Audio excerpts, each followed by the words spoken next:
Buenas tardes a todos mis hermanos, donde quiera que estén allá en la otra parte de la pantalla, en sus celulares, teléfonos y en cualquier parte del mundo. Nuestra hermana Lolita está en México, hay hermanos en España, en Estados Unidos, en diferentes partes de Venezuela y de Sudamérica.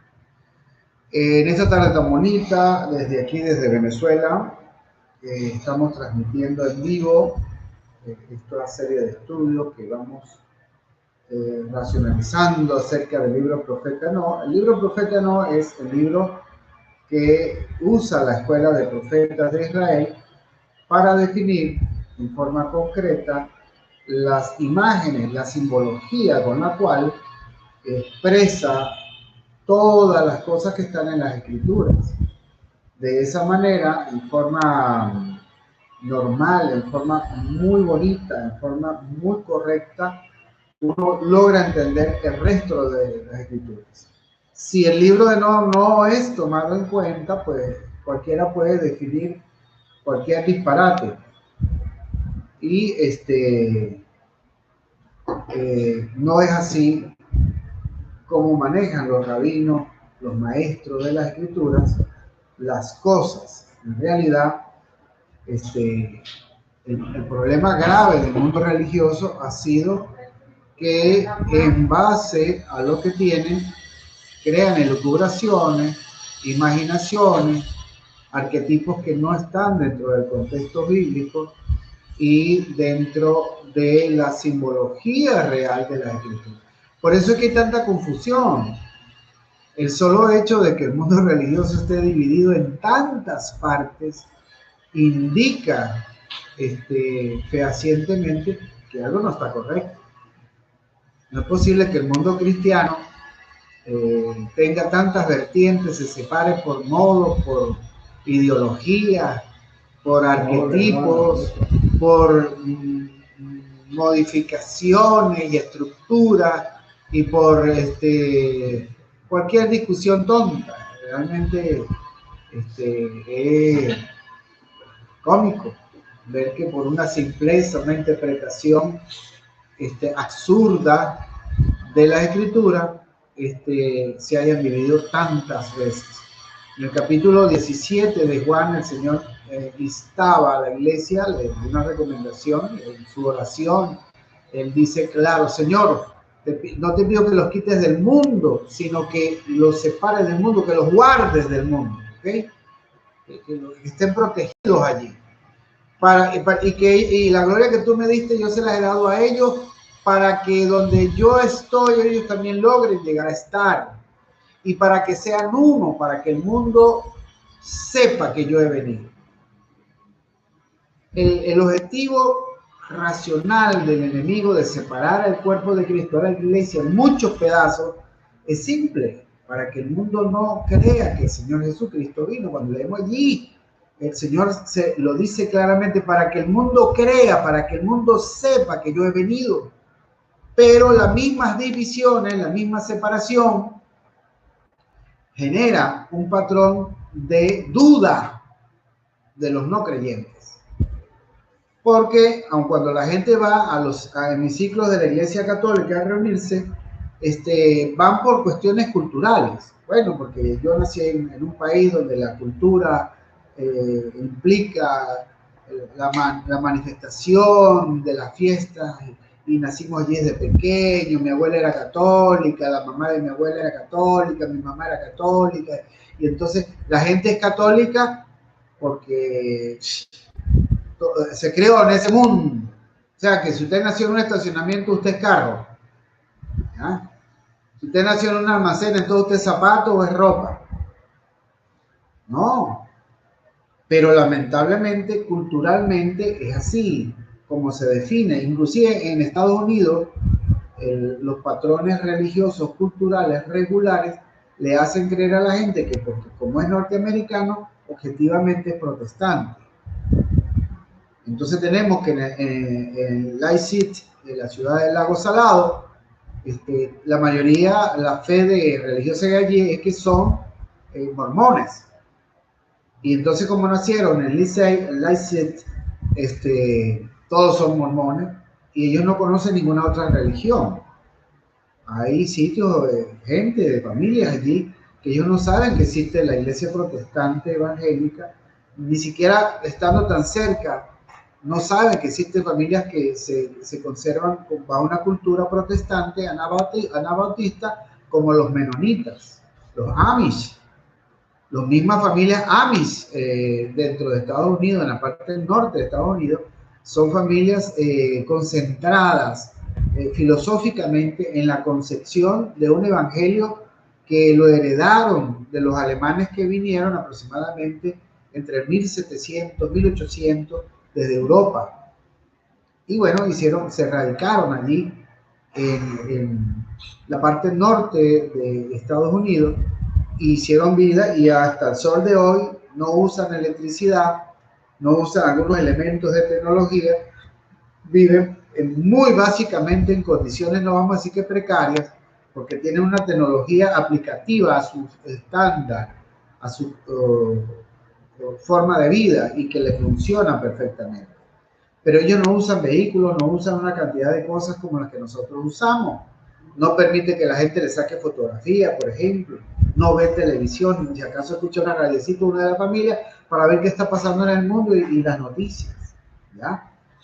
En pleno siglo XXI tenemos familias, personas que viven aisladas completamente de tecnologías, como que viven allá en la Gran Sabana, las personas que... Y cuando vemos a los Piaroa, los Pemones, este tipo de personas que viven aislados de las ciudades, y los comparamos con los menonitas, verificamos que si uno le hace un estudio antropológico, un estudio de psicología conductual, van a tener muchas cosas en común, aun cuando la cultura y los usos y la metodología que ellos tienen los llevan a ser técnicamente profesionales en su medio. Por lo menos los menonitas le sacan todo el provecho a su tierra en forma espectacular, con las pocas bestias que tienen, con el ganado, con esos animales de encierro y domesticados, ellos hacen maravillas. Pero de igual manera conseguimos los pemones allá en la Gran Sabana, que no tienen las mismas tecnologías, pero son especialistas en la selva. Uno saca a un menonita y lo pone 2 días en la Gran Sabana y en medio día se murió. Lo picó una serpiente, comió una fruta que no era, quedó enredado allí en una arena movediza, intentó cruzar un río, llegó a la orilla de un río y salió un caimán, un cocodrilo, un pez de esos peligroso, una serpiente, una anaconda y se lo comió. Tú llevas a un pemón arriba, al norte de los Estados Unidos, y lo sueltas allí en medio de esos bosques y se muere. En poco tiempo se muere. Primero del frío, porque los pemones andan desnudos. Segundo, se lo puede devorar un coyote, un lobo, un oso. O sea, cuando venimos a ver, son 2 personas humanas especialistas, cada uno en su área. No se le puede decir que es un atrasado, no. Nosotros vivimos en las ciudades y estamos adaptados a la forma de vida de la ciudad. Eso nos hace profesionales dentro de la ciudad, por el conocimiento que tenemos de esa cultura. Lo mismo pasa con estas personas, ¿ya? ¿Qué es lo que tenemos que entender de las escrituras entonces?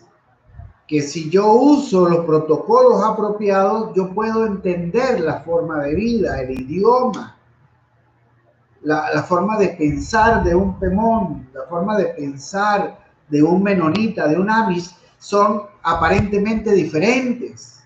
Pero la verdad verdadera es que tienen protocolos para entenderse, para actuar, para interactuar con su medio.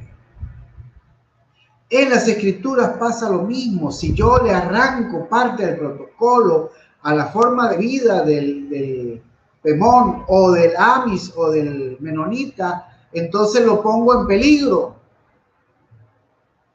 Y lo mismo ha pasado con la escritura. En el año 165, y él lo ha repetido, hay que repetirlo muchas veces. El buen maestro repite la lección para que la gente no se la olvide. como yo no sé quién va a ver este video en algún dado momento, pues yo tengo que aclarar ese asunto. En el año 165 a.C., los macabeos irrumpieron dentro del mundo israelí, se apropiaron una vez que se liberaron de los reyes griegos dejados por Alejandro Magno, irrumpieron allí y cambiaron las normativas dentro del templo. Se asumieron a sí mismos sacerdotes sin ser llamados al sacerdocio, asumieron el patronato del sumo sacerdote, haciendo abominable continuamente cada vez que hacían un sacrificio, porque no eran sacerdotes llamados a eso. ¿Se dan cuenta? Y rompieron el orden de la escritura, eliminando el resto de la escritura y dejando solo aquellos 5 libros que habían sido escritos al griego y el resto de los pocos libros que todavía estaban siendo traducidos en lo que conocemos luego como la famosa Biblia Septuaginta, que se le comisionó a 72 rabinos traducir eso al griego. Entonces ellos dijeron, es más fácil enseñar a los judíos que viven del mundo griego, que hablan griego, para entendernos y dejar a un lado todo el resto de la escritura. Conseguimos ayer el cronista Flavio Josefo, que él lo comenta cuando nosotros leemos el libro Uso y Costumbre Judía de Flavio Josefo, y él comenta allí que él mismo había sido sacerdote dentro del templo, que en el templo solo se usaban 22 libros, porque el resto representaban un enredo, eran complicados. Claro, si desde el año 165 no se usaban, y en el año 70 después de Cristo, ¿quién de esos rabinos se iba a poner a tratar de interpretar, de meter esos libros cuando ya se habían acostumbrado a 22 libros nada más, que es lo que nosotros hemos heredado del Antiguo Testamento? Entonces, cuando analizamos estos casos, nos conseguimos con que ha habido un desfase. Las cosas no están bien. El resto de las escrituras hacen falta. Por eso tenemos el enredo, la confusión. Si le quitas algunos patrones, parte del protocolo al el pemón va a sufrir si lo cambias de ambiente. Yo recuerdo que mi abuela Elena, en San Cristóbal, Elena Huggins, ella reunía cajas y cajas de ropa usada, pedía ropa usada a la gente para mandarlo a nuevas tribus, porque había misioneros ingleses, norteamericanos sobre todo, que iban a nuevas tribus a colonizar, a evangelizar allá a los pemones, a enseñarles música, una serie de patrones. Pero entonces llegaban para no verlos desnudos, porque la cultura religiosa era que era una vergüenza, era un pecado ver a alguien desnudo. Entonces llegaban y vestían a los pobres habitantes de la zona, y entonces eso les creaba sarpullidos, sarnas en la piel, ¿ya? Porque la ropa no iba descontaminada, iba llena con las esporas que botaba la gente de la piel, de personas que habían estado enfermas, y se transmitía aquella cantidad de enfermedades, ¿ya? Y los pemones empezaron a sufrir de enfermedades, todo por la costumbre religiosa de que era un pecado ver a los pemones desnudos. Extrapolaron una cultura hacia un pueblo que no le convenía a ese tipo de cultura, porque lo lógico era estar desnudo. La piel del pemón estaba acostumbrado a eso.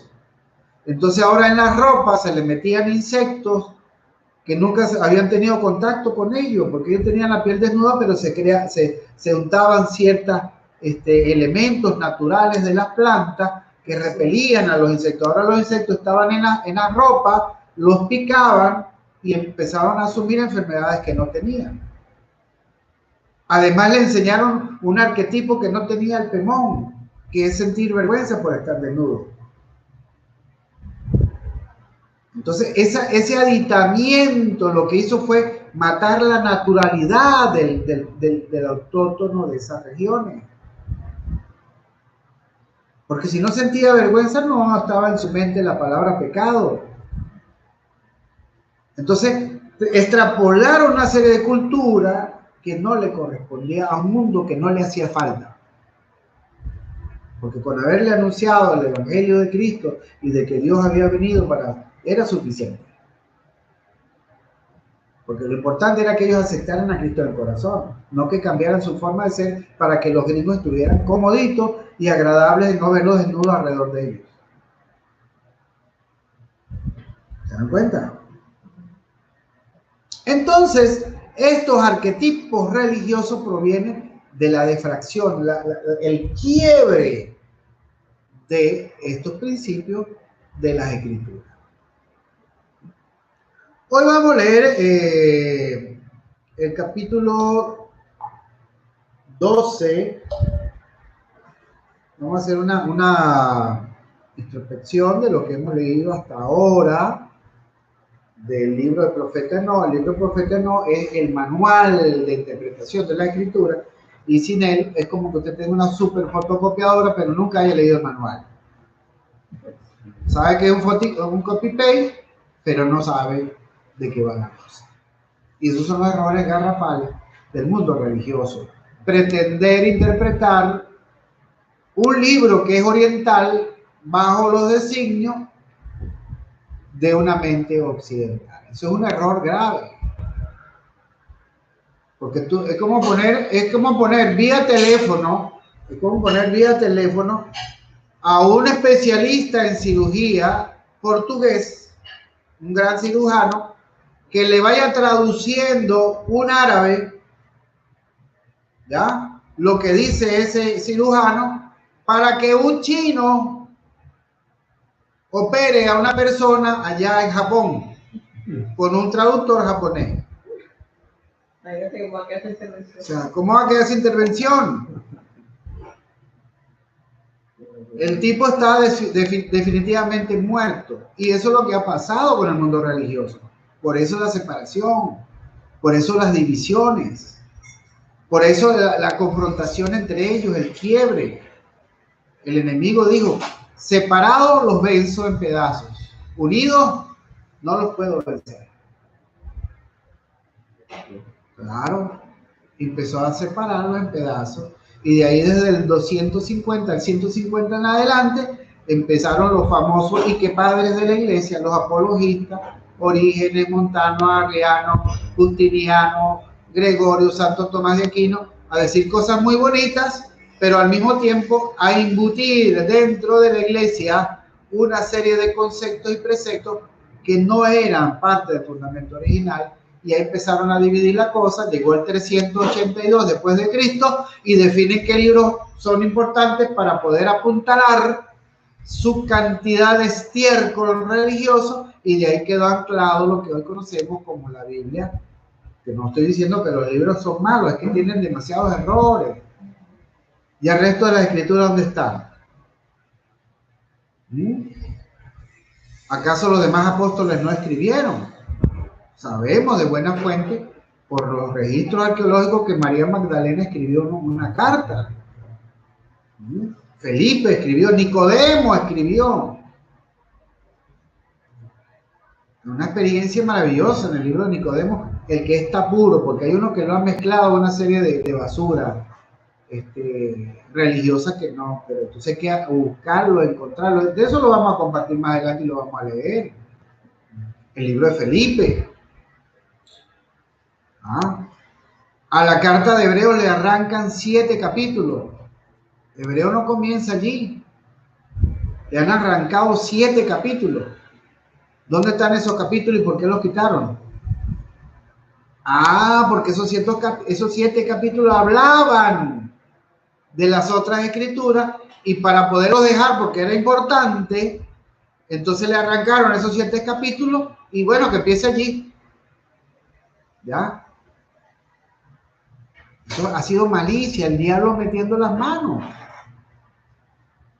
Y entonces vemos, lamentándolo mucho, usted me disculpa, amigo religioso, pero usted vive en una cuerda floja, usted vive en el error. En el castellano, por ejemplo, algunas letras no existían hasta 1700. La J no existía. Uno lee las Biblias anteriores y lo que existía era la Y, la J no existía. Nosotros llamamos a Jesús con J. Y eso no es verdad. Es Joshua, no Jesús, por decirlo algo. Y siempre hemos oído a Jesús, a Jesús, a Jesús, pero era que en la Biblia original no existía la J. Estoy hablando de la del castellano. Eso fue incorporado mucho después.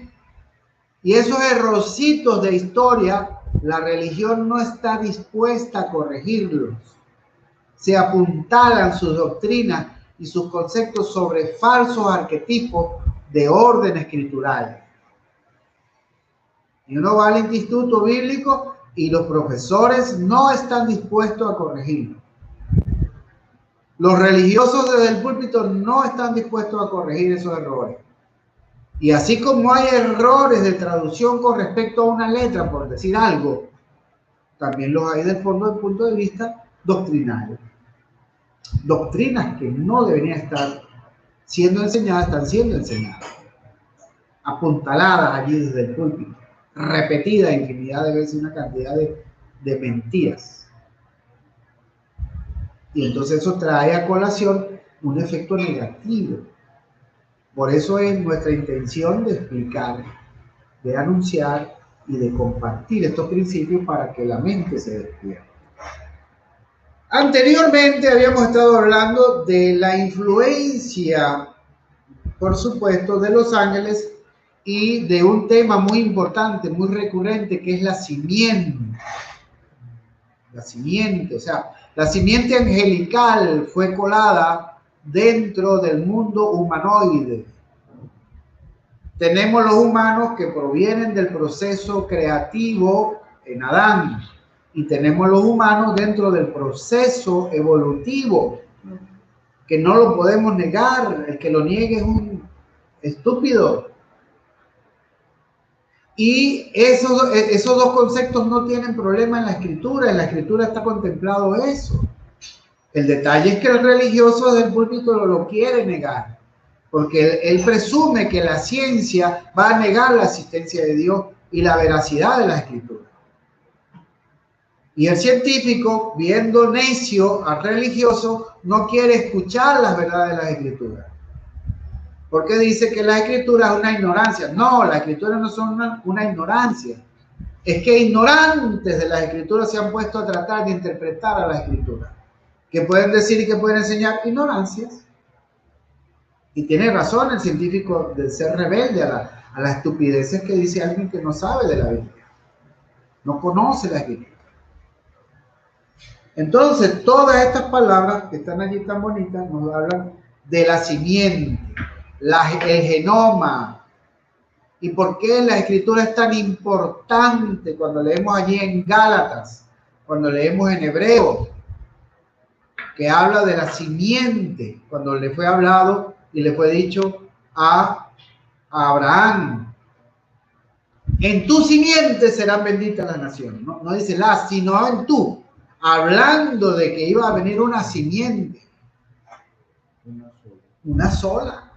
Conseguimos que las 3 veces 14 generaciones, incluyendo a María, por supuesto, porque la palabra de Dios dijo claro, y pondré en la mujer, no dice que pondré por medio del hombre, pondré en la mujer. Cuando se cuentan todas las genealogías, el mundo religioso no incluye a María dentro de esa genealogía. Nos ponen puros hombres. Papito, pero si es que José no preñó a María, ¿de dónde sacan ustedes eso? Entonces, cuando leemos el libro de Mateo en un original más antiguo, entendemos que he repetido 2 hombres y luego concluye como último a María, y ahí están las 14 últimas generaciones. ¿Por qué? Porque se ha errado en la traducción los copistas, los occidentales. Se ha menospreciado la imagen, la importancia de la mujer dentro de los planes de Dios para la salvación. Y es por eso que no han visto la importancia de la influencia de María dentro del plan de salvación. Han descartado ese proceso. Y ahí tenemos el grave problema de interpretación del pobre mundo religioso de Occidente. Y digo pobre porque carece a propósito de información. Se niegan a sí mismos a accesar, a admitir que están errados o que carecen de información. Y cuando un científico, un médico, un tecnólogo en cualquier materia se niega al conocimiento, ya está fracasado. Todo lo que haga y decide está proclive a ser mal hecho. Primera parte de esta clase, vamos a continuar. Entonces, cuando leemos aquí, vemos que los ángeles, que en las clases pasadas estamos diciendo, influyeron negativamente, trayendo información torcida del género humano, y esa información trajo consigo lo que nosotros conocemos como las guerras, ¿ya? Tecnologías que fueron buenas, pero también que fueron malas. Esto lo leímos en las clases pasadas. Habla acá en el capítulo 11 de no lo siguiente, las bendiciones divinas. Y en esos días abriré los tesoros de bendición que están en el cielo para hacerlos descender sobre la tierra, sobre las obras y el trabajo de los hijos de los hombres. Y la paz y la verdad, que son los frutos del Espíritu, la paz y la verdad. Porque el fruto del Espíritu es amor, gozo, paz. Pero en Efesios 5:9 dice, y el fruto del Espíritu es en toda bondad, justicia y verdad. ¿Se dan cuenta? Esos son frutos del Espíritu. Y dice el versículo 2, y la paz y la verdad estarán unidas todos los días del mundo y en todas las generaciones del mundo. ¿Qué es lo que va a unir? Este capítulo es tan bonito porque tiene que ver con lo que dice Juan 17, que el Señor está orando y le dice, para que ellos sean uno. Que dice Efesios, que dice Colosenses, que el Señor designó apóstoles, profetas, maestros, pastores, evangelistas, para que todos lleguen a la unidad del conocimiento, para que no sean arrastrados por viento de doctrina.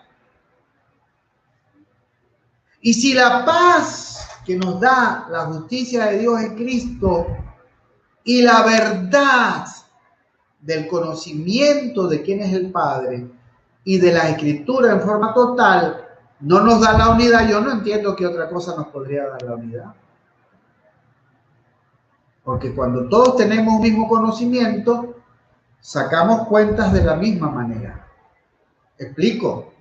Todos sabemos que 2 más 2 es 4.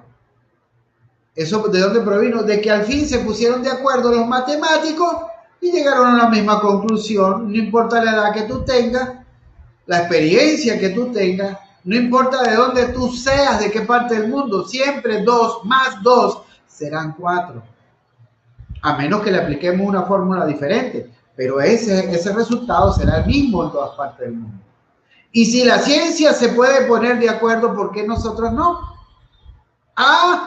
Porque cada quien tiene que darle un aspecto diferente a su propio negocio. Cuando surgió la iglesia original, leemos en el libro de Hechos, que Santiago, el hermano de Jesús, o Jacobo, como también se llamaba, empezó a definir que muchos de los cristianos tenían que judaizarse y mandaba gente, espías, dice allá Pablo en Gálatas, que venían espías de Santiago, el hermano de Jesús, a investigarnos a ver qué era lo que nosotros hacíamos. Porque estaba intentando judaizar la iglesia de la gracia dentro del mundo gentil. El judaísmo para el judaísmo, hermano. Aquel que es judío está bien que viva en la ley y en la Torá, si así quiere. Pero nosotros los gentiles no estamos llamados a ese cuento, ese no es para nosotros. Para nosotros el evangelio a la incircuncisión. Nosotros no tenemos por qué judaizarnos. Cuando vemos allá en el capítulo 16 de Hechos, entonces vemos las grandes discusiones que había en la iglesia primera, porque ya había alguien que quería anteponer su propio criterio hacia los demás, hacia el fundamento original. Y eso lo conseguimos con Santiago, el hermano de Jesús. Es más, cuando vemos en los 4 evangelios sinópticos, vemos que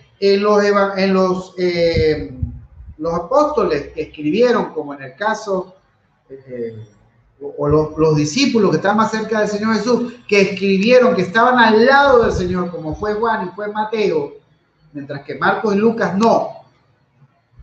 Vemos que no mencionan a Santiago, el hermano de Jesús, como dentro de los 12 apóstoles. Pero ¿por qué Marcos y Lucas sí? Porque eran panas de Santiago. ¿Qué fue lo que le dijo el Señor Jesús a Pedro? Otro te ceñirá y te llevará a hacer cosas que tú no quieres. ¿Quién era ese otro? Su propio hermano. Llegó y se apropió de la iglesia de Jerusalén, la judaizó, y ahí existieron las grandes discusiones entre Pablo, el Evangelio de la Gracia, con un señor que quería judaizar las iglesias de la gracia. Esa es la discusión que hasta el sol de hoy hay saduceos y escribas modernos dentro de la iglesia evangélica, dentro de los púlpitos evangélicos, predicando un judaísmo solapado. Hablando de la ley, de los 10 mandamientos, y de cuando vienen a ver tenemos 15 mandamientos. Si vas a cumplir 15 de los 613, cumplirlos completos. Pero la regla de la Torá es que si tú violas uno, violaste todo. Si vas a cumplir uno, tienes que cumplirlos todos. Ahí no hay ninguna división ni separaciones. Pero la ley es un formato completo de 613 formalismos que incluye rituales, sacrificios y normativas morales. Es un solo complejo. O tú estás en la Torá o estás en la gracia, pero no puedes estar en los dos. Es como cuando un país cambia de jurisprudencia. Cambiaron la constitución, tú no puedes vivir en la constitución vieja. Tú llegas allá, te cruzas la calle, te para el policía y te va a poner una multa y tú dices, no, es que yo estoy bajo la jurisprudencia del 65 y le cita ahí dice el artículo que dice, sí señor, le va a decir policía. Pero es que esa es una ley que no existe, amigo. Eso ya pasó. Eso fue cambiado en el año. Usted no se desayunó, usted no fue a votar. O estaba en coma, en una cama, en un hospital que no se dio cuenta de eso. No, pero es que a mí me gusta esa constitución y me va a quedar ahí. Sí, pero la multa te va con la nueva. ¿Se dan cuenta? Y eso es lo que quiere el mundo judaico dentro del estamento religioso. ¿A cuenta de qué? De que no han leído la importancia de lo que está diciendo. Aquí no, yo estoy citando un solo capítulo. Y en esos días abriré los tesoros de bendición que están en el cielo, para hacerlos descender sobre la tierra, sobre las obras y el trabajo de los hijos de los hombres. ¿A qué se está refiriendo? ¿A qué capítulo específico se está refiriendo Enoc? ¿Dónde hay ese cumplimiento? Vamos a leerlo en Efesios 1. ¿Qué dice el capítulo 1 de Efesios 1?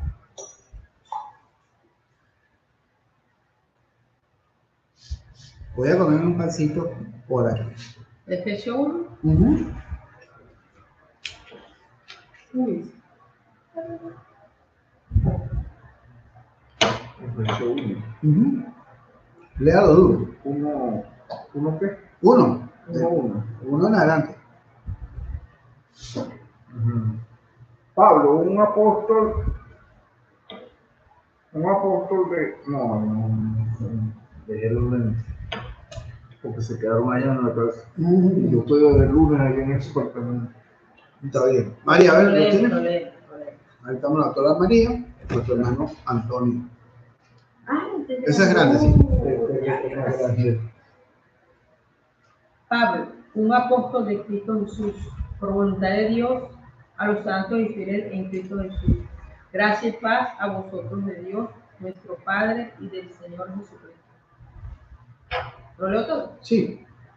Bendito el Dios y Padre de nuestro Señor Jesucristo, quien nos bendijo con toda bendición espiritual en los celestiales en Cristo, según nos escogió en Él antes de la fundación del mundo, para que fuéramos santos y sin mancha delante de Él. Muy bien, vamos a dejarlo ahí. Vamos a leer, dice que nos bendijo con todo tipo de bendición. ¿Desde dónde? Desde antes de la fundación del De la mundo. fundación, sí. Desde antes de la fundación del mundo, pero dice lo mismo que está en Enoc. Es decir, que Pablo está citando a Enoc. ¿Qué es lo que acaba de decir? Que nos bendijo con todo tipo de bendición. ¿Desde dónde? Desde los cielos. ¿Lo dice o no lo dice? Vamos a leerlo de nuevo, Sí. María. Duro. Igual todo. Sí, el pedacito que leíste.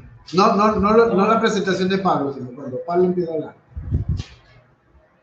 Bendito el Dios y Padre de nuestro Señor Jesucristo, quien nos bendijo con toda bendición espiritual en los celestiales en Cristo. Ahí tiene la respuesta. Pablo está citando a Enoc literalmente. Está diciendo que al venir Jesucristo, esa promesa que había dicho Enoc en el capítulo 11, ahora está cumplida. ¿Y qué es lo que dice el capítulo 11? Y en estos días abriré los tesoros de bendición. Y en esos días, o sea, está hablando de esos días que venían al futuro. En esos días abriré los tesoros de bendición que están en el cielo para hacerlos descender sobre la tierra, sobre las obras y el trabajo de los hijos de los hombres. Y la paz y la verdad estarán unidas todos los días del mundo y en todas las generaciones del mundo. Es lo que nos dice el capítulo 1 de Juan, que la gracia y la verdad vinieron ¿con quién? Con el Señor Jesucristo. La ley la trajo Moisés, pero la gracia y la verdad vinieron con el Señor Jesucristo. Lo dice claramente allí el apóstol Juan, los primeros capítulos del libro de Juan. Entonces está haciendo alusión directa de este capítulo 11 de Enoc, un principio fundamental, y que el mundo religioso no racionaliza. ¿Cuál es la importancia del libro de Enoc en nuestras vidas? ¿Qué nos deja? ¿Qué provecho nos imparte? ¿Ah? ¿Qué provecho nos imparte? ¿Qué beneficio nos trae escudriñar profundamente esa escritura? No, es que es un libro apócrifo. No, apócrifo es tu mente, hermano. Sí. Que está llena de taras y de bastante escatología, en el sentido correcto de esa palabra. No el sentido esotérico que le ha dado el mundo religioso. Entonces, lamentándolo mucho, mis amigos, hermanos, este solo capítulo, el 11, es tan explícito, es tan grande, ¿ya? Y nos llama a reflexión lo que acabo de decir a ustedes. ¿Por qué el mundo religioso no son una sola cosa? Porque no están escuchando al Espíritu Santo. Han torcido, han roto, han separado a las Escrituras. Y bajo esos criterios y ese formalismo religioso han descartado la verdad de Dios. Y por eso tenemos los grandes problemas, las grandes divisiones, que si las asambleas de Dios, que si la Dios pentecostal, que si el mundo de la Iglesia de Dios Internacional, que asamblea, que pentecostales, que pentecostal libre, que carismático, ¿ah?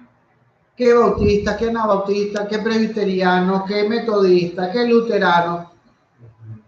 ¿A qué se debe esto? No son uno. El capítulo 17 lo han arrancado del libro de Juan. Cada quien tiene un sector, un negocio, una parcela personal. Y se dan títulos de teólogo. Yo no es que no haya estudiado teología, claro que he estudiado teología, si no, no estuviera hablando aquí. He estudiado con grandes maestros como el maestro Natanael Macías, doctor en Biblia en Venezuela. Y he estudiado con maestros de altísima calidad, además de, por supuesto, dejar mi vida depositada en la guianza del Espíritu Santo, escuchar, a leer los libros originales que tenía el Señor Jesucristo, que tenían los apóstoles originalmente. Y entender que el mundo de las escrituras no es occidental, es netamente oriental, y como tal debo pensar como un oriental. Para hablar en chino yo tengo que saber chino, pensar como chino, soñar como chino, para entender qué está pasando con un chino. Pero yo no puedo ir con un alemán tratando de traducirle al chino en ruso y explicarle en ruso lo que yo ni siquiera sé en castellano. Y ese es el grave problema. Entramos en discusiones. El mundo religioso entra en discusiones estúpidas. No, es solo Jesús. No, no bautiza en nombre del Padre, el Hijo y el Espíritu Santo. Bautiza solamente en el nombre de Jesús. Y no entienden que el bautismo es una muerte y es una resurrección. Yo no tengo problema. Yo cuando bautizo a alguien, por ahí decía un grupo, no, que bautízalo 3 veces de frente. Y el otro, no, 3 veces de espalda. No, que es una vez. O sea, formatos estúpidos en la mente de la gente y no le explican qué es el bautismo a la gente. Como que es un requisito para entrar al club religioso.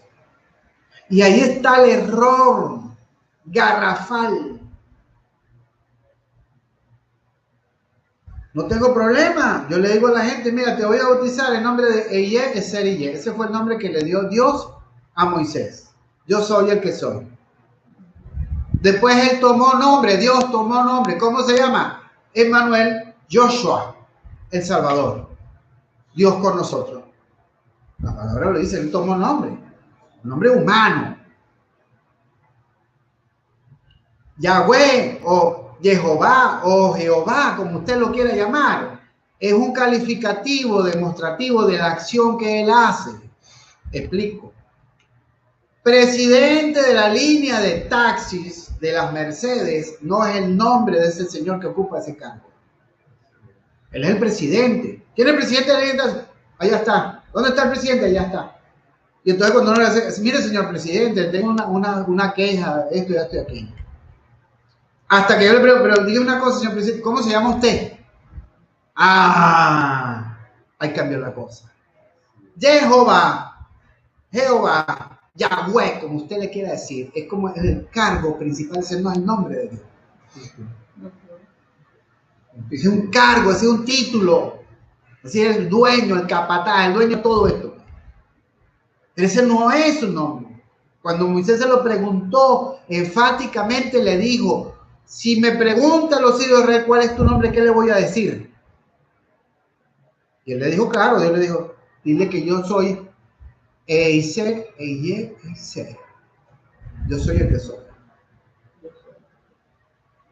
Y dice, y dile, Eye, Eiser, Eye, el Señor. Y ahí esa palabra es la que aparece como Jehová. Jehová esto es vuestro Dios. Él es el que me ha mandado. Entonces no puede confundir el nombre que Dios está presentando. Cuando a mí me preguntan cuál es tu nombre, bueno, mi nombre es Ekman. Yo no soy apóstol. Ese no es mi nombre. Yo no soy profeta. Ese no es mi nombre. Yo soy el productor nacional independiente número 16474 en el Ministerio de Telecomunicaciones. Pero ese no es mi nombre. Es una designación numérica. Mi número de cédula de identidad es el número pero ese no es mi nombre. ¿Cómo se llama usted? Mucho gusto, me llamo así, don fulano de tal. Ese es mi nombre. Yo no le digo soy ingeniero, soy arquitecto, soy electricista, soy plomero. Mi nombre es don fulano de tal. ¿Y qué hace usted? Bueno, yo soy el dueño de toda esta casa que usted ve aquí. Yo soy el patrón. Además de eso, yo soy arquitecto, etcétera, etcétera, etcétera. Entonces tenemos Jehová Nisi, Jehová Rafa, Jehová el Shaddai, Jehová el Ayón. Póngalo como usted quiera. Yahweh, de Jehová, Adonai, de Jehová Rafa, que es mi sanador, de Jehová Nisi, que es mi bandera. O sea, como usted lo quiera poner. Es un cargo, el Señor de las estrellas, el Señor de la sanidad, el Señor de las bendiciones. Y el nombre de él, del verdadero Jehová, Eye, Eiser, Eye, Eiser, Eye. Yo les he dado a conocer el nombre de ustedes en este preciso momento, el verdadero nombre de Dios. Cuando fueron a buscar al Señor Jesús allá en el Monte de los Olivos para llevarlo a matarlo, preguntaron, ¿a quién buscáis? A un tal, ¿y qué le dijo él? Ella dice, yo sé, y todos cayeron al piso, porque estaban mencionando el nombre de él. Nadie se podía calificar a sí mismo con ese nombre, pero él lo dijo, yo soy el que soy. Ella es Serille. Era el nombre secreto que los rabinos no querían dar a conocer. Por eso es que el Señor Jesús dice, les he dado a conocer tu nombre, porque era un misterio dentro del mundo sacerdotal levita. Y la rabia de los sacerdotes era que todo el mundo podía tener ahora el nombre de Dios en su boca, cuando eso era un secreto para poder conjurar a través del Cábala. Los 90 nombres de Dios, los 70 nombres de Dios, ahora la Cábala, conjurando con nombres de ángeles y con el nombre de Dios. ¿Qué dice la palabra? No pondrás el nombre del Señor tu Dios en vano, no lo usarás. Pero los que han andado conmigo saben que cuando yo oro en el nombre de Joshua Hamashiach ben David, Joshua Hamashiach ben José, y menciono el nombre de Eye y Serille, toda la acción que yo hago se cumple. Toda petición. Entonces bautizar al Señor, al bautizar a una persona en nombre del Señor Jesús, en nombre de Joshua, el Señor no se va a molestar porque tú digas Jesús. O Jesús, como dicen en griego. Se no va a molestar por eso. Los demonios saben perfecto idioma. No, pues un pobre chino, un pobre pemón a aprender hebreo. No, Dios no se molesta por eso. El universo sabe qué es lo que estás diciendo tú desde tu alma a través de tu boca. Hemos reprendido. Yo reprendí a demonios en el nombre del Señor Jesús y los demonios se iban. Pero yo no sabía que Jesús quiere decir caballo en otros idiomas. No sabía. Pero yo no sabía que la intención de ese nombre en mi boca, el demonio lo obedecía, porque sabía dentro de mi alma de quién yo estaba hablando. O sea que la calificación es indiferente. Pero el que quiere hacer una parcela, agarra un punto de la Biblia y quiere dividirse lo demás para buscar ingenuos, abrir una parcela, bajarlo de la mula, tener un poco de ovejas, sacarle la lana, como dicen los mexicanos, y vivir usufructuar de la gente y manipular a las personas con una palabrita. No, es que los evangélicos están errados porque es solo Jesús. Y los evangélicos, no, nosotros tenemos el Dios Trino. Padre, Hijo, Espíritu Santo. Dios no es un Dios de tres cabezas. Eso es otra mentira. Es que es un solo Dios que se manifiesta de tres formas diferentes, que es diferente. Dios no hay tres dioses en el cielo, eso es mentira. Es uno solo, que Él se manifiesta a sí mismo viajando en el tiempo de tres maneras diferentes, eso es otra cosa. ¿Se dan cuenta? Porque Él es dueño del tiempo. Entonces, ¿puede viajar en el tiempo? Sí. Y vivir toda una vida conmigo y ayudarme en forma de espíritu. Y después ya terminó mi trabajo conmigo, se va con otro. Viaja en el tiempo infinidad de veces. ¿Difícil de entender? Bueno, es difícil de entender para el que no haya despreciado todo el tiempo a la ciencia. Pero eso es algo totalmente real a nivel de la física cuántica. Es decir, la física cuántica me dice a mí que una partícula, un átomo, un microátomo puede viajar, está en dos sitios al mismo tiempo. ¿Cómo puede Dios no estar al mismo tiempo en varias partes? Si no, no sería Dios. Si está limitado por el tiempo y el espacio, ese no es Dios. Así que cuando se ven las visiones, oye, vimos al Padre, vimos al Espíritu Santo, cuando dicen los profetas allí, sí, pero es uno solo. No tenemos un Dios de 3 cabezas, eso es mentira. Bien, entonces vamos a dejarlo aquí. Este capítulo, este solo capítulo de las bendiciones de Enoc, capítulo 11, es tan profundo, es un cumplimiento en el Nuevo Testamento. No está divorciado de la Escritura. No es una promesa falsa, es una promesa cumplida, y lo vemos allí en el capítulo 1 de Efesios. En las siguientes cartas de Pablo lo vuelve a repetir, porque en Cristo Jesús ha sido unido el cielo y la tierra. ¿Se dan cuenta? Dos dimensiones que estaban separadas ahora son unidas a través de Cristo. Lean profundamente el capítulo 1 de Efesios para que se den cuenta de eso desde el principio. Estas son explicaciones prácticas del libro del profeta Enoc para que entiendan que no hay ninguna disparidad entre las doctrinas de los apóstoles con respecto a ese libro. Es más, me atrevo a decir que Pablo no predicaba si no tenía un libro del profeta Enoc a la mano. Y cualquiera de los otros apóstoles que estaban claros andaban con toda esa escritura para ir para abajo. Si lo citan es porque lo tenían. Claro, si lo citan es porque lo tenía. Si Judas está diciendo, porque así como dijo el profeta, no, si esa carta hubiese sido falsa, nadie la hubiera citado.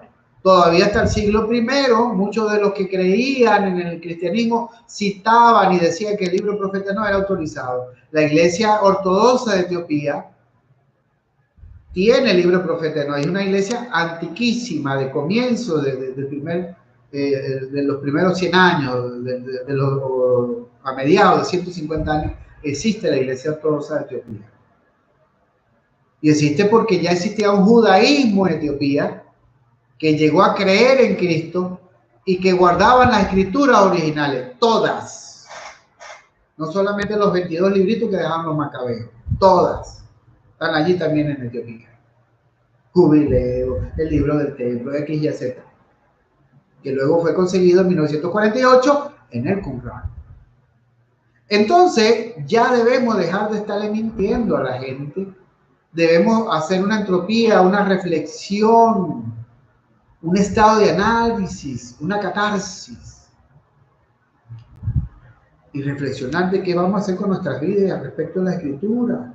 ¿Vamos a seguir creyendo en los cuentos de camino de la religión o vamos a ponernos serios con las cosas de Dios? Estas cosas sencillitas no las explican desde el púlpito religioso. No, jamás y nunca. No les conviene. No les conviene y no las conocen. Entonces vamos a cerrar este capítulo. Bien, muchas bendiciones. Y vamos a dejar esto aquí. Muchas bendiciones.